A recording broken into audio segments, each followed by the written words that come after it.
नमस्ते दोस्तों, स्वागत है आपका हमारे YouTube चैनल पे जहां हम बात करते हैं उन कहानियों की जो सोच बदल सकती हैं।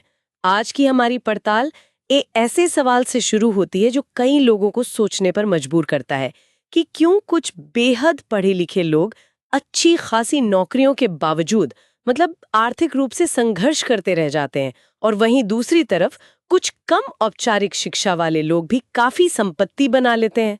ऐसा क्यों? हाँ, ये सवाल बहुत दिलचस्प है और ये हमें सीधे रॉबर्ट कियोसाकी के विचारों की ओर ले जाता है। उनकी जो मशहूर किताब है रिच डैड पुअर डैड, आज की जो स्रोत सामग्री है वो काफी हद तक इसी के इर्द गिर्द घूमती है। इसमें दो अलग अलग पिताओं की पैसे को लेकर जो सोच थी उसका विश्लेषण है। हाँ हाँ, रिच डैड पुअर डैड। एक पुअर डैड जो लेखक के अपने पिता थे बिल्कुल। और एक रिच डैड जो उनके दोस्त के पिता थे। और मैंने सुना है कि दोनों की सलाह में जमीन आसमान का फर्क था, खासकर पैसे को लेकर। हाँ बिल्कुल, बहुत बड़ा फर्क था। तो चलिए पहले पुअर डैड की सोच को समझते हैं।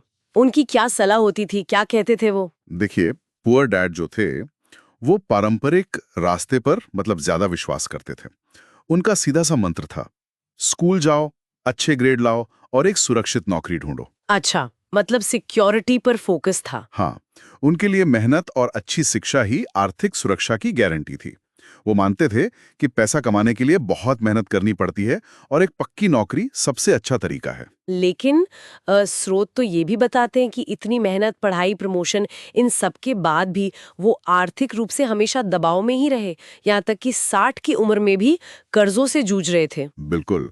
और यही बात पारंपरिक सोच पर एक सवाल खड़ा करती है। हम्म। यहीं पर रिच डैड का नजरिया एकदम मतलब बिल्कुल अलग था। उनकी सलाह थी, ये सीखना ज्यादा जरूरी है कि पैसा कैसे काम करता है। पैसा कैसे काम करता है? हाँ, ताकि पैसा तुम्हारे लिए काम करे, ना कि तुम जिंदगी भर पैसे के लिए काम करते रहो। अच्छा। उनका फोकस सिर्फ मेहनत पर नहीं था, बल्कि स्मार्ट मेहनत पर था। स्मार्ट मेहनत, इससे उनका क्या मतलब था? क्या वो मेहनत को कम आंकते थे?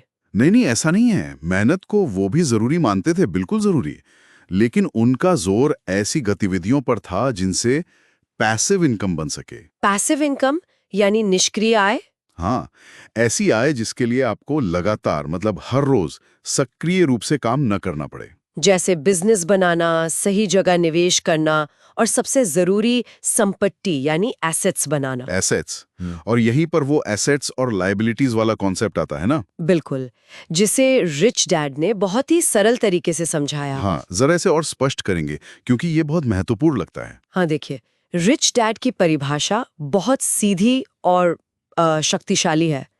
एसेट वो हर चीज है जो आपकी जेब में पैसा डालती है, बस। जेब में पैसा डालें? हाँ, और इसके उलट लाइबिलिटी वो हर चीज है जो आपकी जेब से पैसा निकालती है। अच्छा, ये सिर्फ परिभाषा नहीं है, ये पैसे के फ्लो को, उसके बहाव को समझने का एक नजरिया है। उदाहरण दे सकते हैं, जैसे मान लीजिए कोई कार है। हाँ, जैसे अगर कोई कार लोन पर ली है और उसकी ईएमआई हर महीने जा रही है, तो वो आपकी जेब से पैसा निकाल रही है। तो वो लाइबिलिटी हुई। बिल्कुल, वो एक लायबिलिटी है।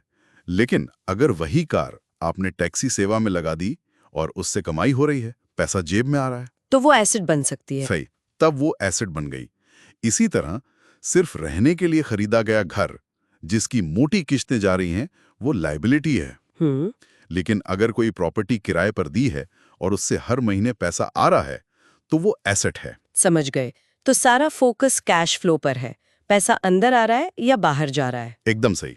नकदी प्रवाह की दिशा, यही कुंजी है। तो इसका मतलब ये हुआ कि जो मूल अंतर था वो सोच का था, मानसिकता का। हाँ बिल्कुल। पुअर डैड जीवन भर पैसे के लिए काम करते रहे, तनख्वाह के लिए। जबकि रिच डैड ने पैसे को अपने लिए काम पर लगाया, एसेट्स बनाकर जो उनके लिए आय उत्पन्न करे।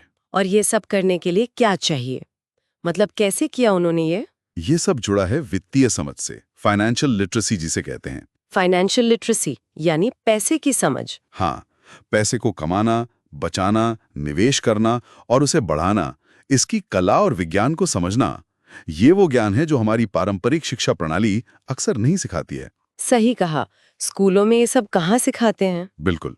रिच डैड ने इसी समझ का इस्तेमाल किया और पैसे के सिस्टम को अपने फायदे के लिए मोड़ा। स्रोत में लेखक का अपना अनुभव भी शायद इसी तरफ इशारा करता है। कि शुरुआत में वो भी। हाँ, लेखक बताते हैं कि शुरुआत में वो भी आकर्षक चीजों पर खर्च करते थे, लेकिन महीने के अंत तक हाथ खाली रहता था। भले ही कमाई ठीक थी। हाँ, कमाई ठीक होने के बावजूद, क्योंकि उनके पास पैसे संभालने की, उसे मैनेज करने की समझ नहीं थी। तो ये मतलब इस पूरी चर्चा का सार है। हाँ, बिल्कुल। स्रोत का जो मुख्य संदेश है वो यही है कि अमीर बनना सिर्फ कड़ी मेहनत या ऊंची तनख्वाह का नतीजा नहीं है। असली कुंजी है पैसे की समझ विकसित करना, उसे सही तरीके से निवेश करना और सबसे महत्वपूर्ण, ऐसी संपत्तियां यानी एसेट्स बनाना जो लगातार आय देती रहें। तो पारंपरिक शिक्षा अपनी जगह महत्वपूर्ण है, लेकिन जब आर्थिक स्वतंत्रता की बात आती है तो शायद वित्तीय शिक्षा उससे भी ज्यादा निर्णायक हो सकती है। मैं कहूंगा निश्चित रूप से पैसे का प्रबंधन सीखना, उसे अपने लिए काम पर लगाना, ये एक अलग ही कौशल है और रिच डैड ने इसी को ज्यादा महत्व दिया।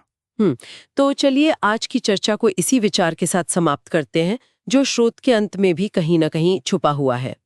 किसी व्यक्ति का पैसा उसके लिए कितना काम कर रहा है, अपनी मौजूदा वित्तीय स्थिति को रिच डैड के नजरिए से देखना, कौन सी चीजें वाकई में जेब में पैसा डाल रही हैं, यानी एसेट्स हैं, और कौन सी सिर्फ पैसा निकाल रही हैं, लायबिलिटीज बनकर। हाँ, इस पर सोचना वाकई में सार्थक हो सकता है। बिल्कुल। ये सिर्फ एक किताब नहीं थी, ये एक सोच थी, और सोच बदल जाए तो जिंदगी भी बदल जाती है। अगर आपको ये पॉडकास्ट पसंद आया हो तो लाइक, शेयर और सब्सक्राइब जरूर करें। मिलते हैं अगली वीडियो में एक नए आइडिया के साथ। तब तक के लिए ख्याल रखिए और सीखना मत छोड़िए।